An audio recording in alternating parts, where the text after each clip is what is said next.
Oh, welcome back to Gambas at a PP, episode 3, and today we're going to be talking about Talk to me. Talk to Me, and you're joining Parker and Miriam.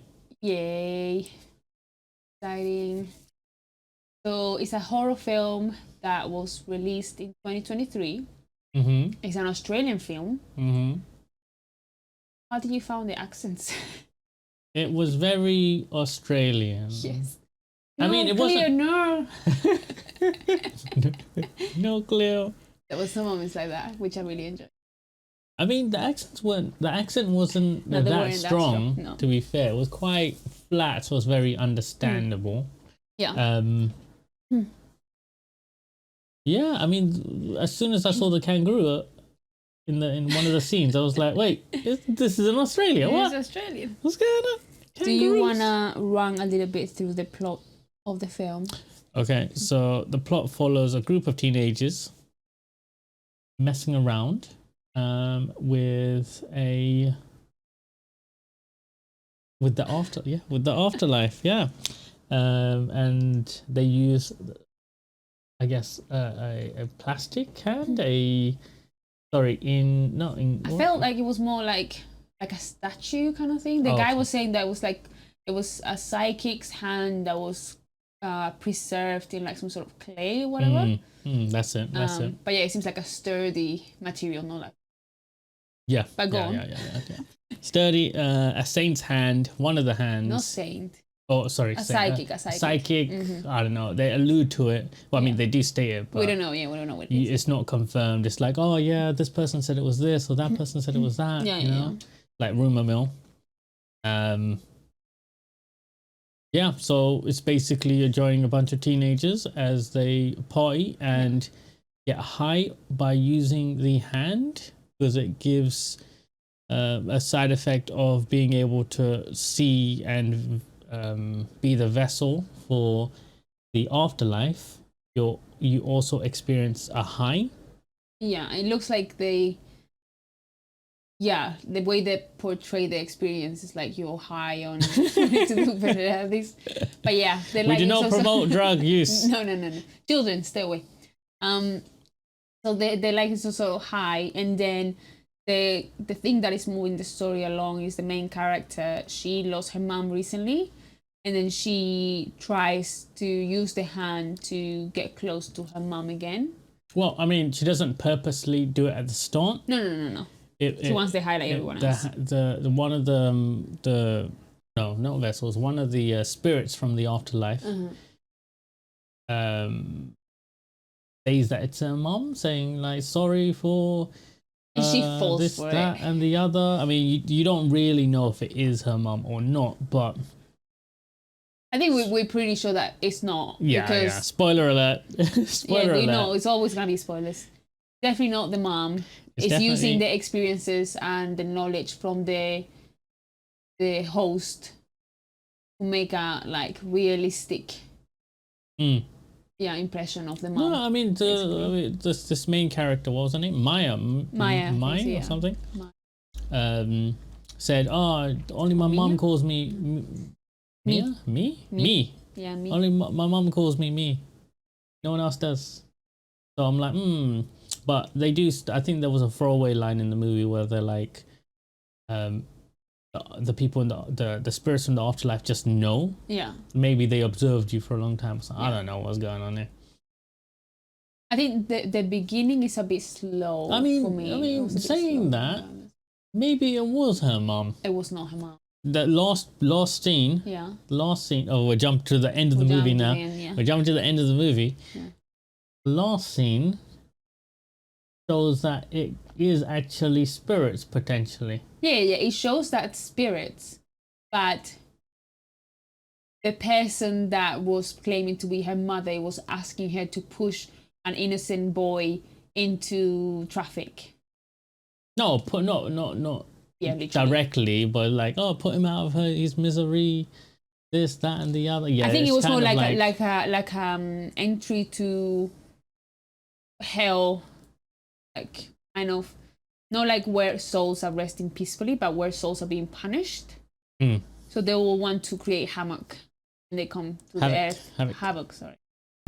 What did you think about the characters? So we have the main character is Maya.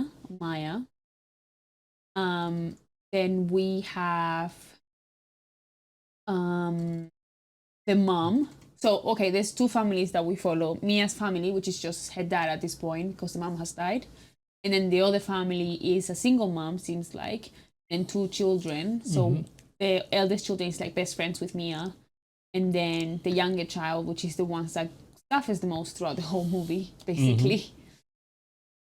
And then we have all the different like high school friends that are around. Yeah, basically, it's mostly following the kids and the mum. The mum is a really good actress. She's from Sabrina. I like her. Yeah, I think she was funny on this. Aunt something. Not Aunt May. No. Aunt Hilda. Hilda. She's Hilda. Is she Hilda or she? No, she's not Hilda. She always says Hilda. Hilda, what are you doing? It is Zelda. Zelda. How can I forget Zelda? We got it. Yeah, I think. Yeah, she was really good. She was probably the best, the most grounded actor. Yes. And consistent. The whole the way that she plays it out, I think that is really consistent. Like she at the beginning, she's like very open with the teenagers, say like, "Hey, don't do this, don't do that," which I think is great parenting. And then when she realizes Maya, the main character, has potentially harmed the child, she's like, "Get the hell out of here!" Oh yeah, and she just puts her family in front. And then when she realizes, okay, I just seen that my child was doing this to himself. Mia didn't do anything. She brings her back in. But the moment her daughter is like, "Mom, Mia is doing it. Do something." She switches like, "I'm gonna kill this motherfucker," and she starts running. And I was like, I love this lady. I think she did great. Usually in horror movies, you're like looking at the characters and being like, "What are you doing? Stop being an idiot." Yeah. I mean, you do this that lady, you don't think about it. Yeah, you do. It's true. Yeah. You do that with the rest of the characters. You do, yeah, all of them are but a mess. Not the mum. You're like, oh, okay, she's like quite reasonable. She's on it. And like you said, when the daughter calls and says, "Oh, she's a threat," or she's a hazard, she doesn't ask any questions. She's like, "I'm on it." Yeah, starts running, legs into the room. Yeah, literally. So I really enjoy that. Anyway, so we've jumped around a little bit in this That's this fine. one, but overall, the main plot is they make contact with the afterlife, and one of the spirits pretends to, or potentially is or isn't Mia's mum. Yeah.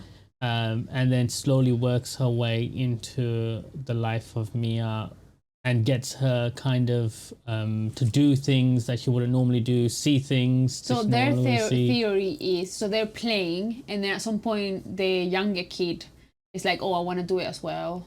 And at the beginning they don't let him do it, but at the end Mia is like, "Okay, yeah, just for a few seconds." And there's always like a time limit. We don't know how these kids figure this out, but there's a time limit. If you pass through the time limit, you might have like secondary effects. Yes. From the high that you get. And the kid does it, and then he starts impersonating the mom. So Mia allows him to go, I think, up to 2 minutes. Being like possessed. So that means that kind of the spirit escapes and it stays in his body, something like that. So it starts self-harming itself. I don't know what the point of it is, but yeah, it starts self-harming itself, and it ends up in hospital. And then Mia spends the rest of the movie trying to figure out how to get in contact with her mom, figuring out if he's actually her mom, and she ends up getting influenced by the spirits at the same time and doing terrible things. I mean, it's quite an interesting take. And her dad. And her dad. That's the one that suffers. Yeah, the worst father. Yeah, I don't think. Was he even in the movie? He's in like 2 scenes, Literally. 3 scenes maybe, and that's it. Like, but yeah, I think it's quite an interesting movie in the sense that it gives you, even though you don't like connect with Mia as a person, you do see how this thing, which side effect gives a high, she gets addicted to as an ex-addict. I think I like that they are all realistic teenagers. Like their look and also the way that they're behaving on this situation. There was like a 30-year-old man in there. Yeah, apart from this, I think there's a Samoan or like... Can you click if we can get... Chris. How old's Alosio? Alosio? Can we get a New nationality? Zealand-born Samoan actor. Samoan, see? Ah, okay. He looks like The Rock when he was 18 years old, basically. If you guys seen that picture of The Rock being 18, looking like a 35-year-old undercover policeman, that's how this guy looks like. So, Okay, he's 28, so yeah, that's pretty, yeah. But I think the rest of them, they look almost realistic, like around 16, 17. Yeah. Yeah, you could buy it. They're like weird teenagers, yeah. Yeah. And there's quite a few different characters. Yeah. Like there's the ultra religious boyfriend. There's the girl who's interested in him who isn't. Oh, the other kid. The sister of the kid, the sister of the boy that gets attacked. Yeah. The boy's friend. There's quite a lot of interesting diverse characters. I think I was expecting to get, because we talking in this movie like about a lot about spirits and the afterlife and stuff. So I was expecting to be more like jump scare kind of movie. But I think that it was leaning more towards gory than anything else. And there's a lot of very dramatic attacks and bloody situations, more than the jump scares. I can't remember barely any of the jump scares. I remember when they were attacking. Yeah, it was it wasn't scary, it wasn't jumpy, it was just like there was a few moments you're like, oh, something's gonna happen. Yeah. And they put a lot of effort into the makeup and stuff like that, you can actually see, but it doesn't land. It just doesn't, none of it lands. There should have been more moments of like intrigue. Yes. Because when it does give you those little hints of story, it's like, oh, it's quite interesting. Oh, yeah. Is the kid's spirit actually getting tortured? This, that, and the other. Yeah, the story is compelling, but then when they try to show us the actual spirits, it never lands. Like you showing someone that is on makeup. Like I think the only moment when I was like, oh, this is interesting. So the girl is lying in bed, and then in the corner, the typical, like you can see the clothes, and you're like, oh, is it a person? Is it not a person? And then the person starts contorting, like getting up and stuff. I was like, that's great. But the moment the person is on focus in the camera, it's just an old lady. Yeah, beating up old lady. I'm like, oh, okay. It doesn't, You just want some toes. Yeah, it doesn't make, very weird. That was just like, oh, the dog was playing that scene. Oh, yeah, during one of the scenes. You know what? A lot of this movie was spent as a build-up. Yeah. Like, you spend at least half an hour, I would say, just with the kids. The kids are getting high off the hand. And it's kind of just like, a bit repetitive. Nothing's going on. They don't really show you how they're actually getting scared. Yeah, they don't show you how they're getting scared or what they see. Yeah. Whilst they are getting high. Yeah. And they never actually discuss it. That's what killed me the most in this movie. They never discuss what they saw or anything around.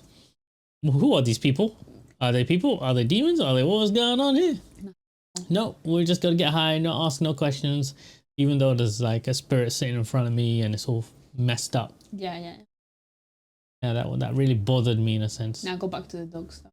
Oh, the dog. I'm not gonna go through it. You go through it. I mean, it wasn't anything too nasty, it was to be disgusting, fair. Man. It was just one of the kids got high, and then he started making high. He was doing the spirit realm thing with the hand. Yeah. And then the spirit that took over him seemed to be quite perverse, touching himself a little bit. Yeah. You don't really get to see anything, but then he falls to the floor somehow, and then he's licking his lips, and then the dog comes and it starts licking his face, and then they start making out, the dog and the boy, the teenager, whilst everyone else is laughing and recording. It's kind of just like I think it proves the fact that the spirits, when they got into the host, they could play the strings. Like this guy was supposed to be a very Christian boy that didn't want to do anything sexually with his girlfriend. So the spirit played on that and make him over sexual to go against what he wanted. Yeah. So I think that plays on the fact that it was definitely not Mia's mom. It was just a spirit that was playing with her strings. That's a very good point. Making her see what she wanted to see in a sense, because later on down the line, you can actually there's the hallucinogens. No, the hallucinations. Sorry, the hallucinations become a lot more vivid, and she thinks Mia thinks that she's getting attacked by her father when it's not actually her father. Stuff like that starts happening, so you can see that they're actually playing off the imagery that already exists in that person's mind. They showed a little bit, so usually like in all horror movies, you have this thing that is happening, and then people realize, oh, it has happened before, we need to investigate what happened.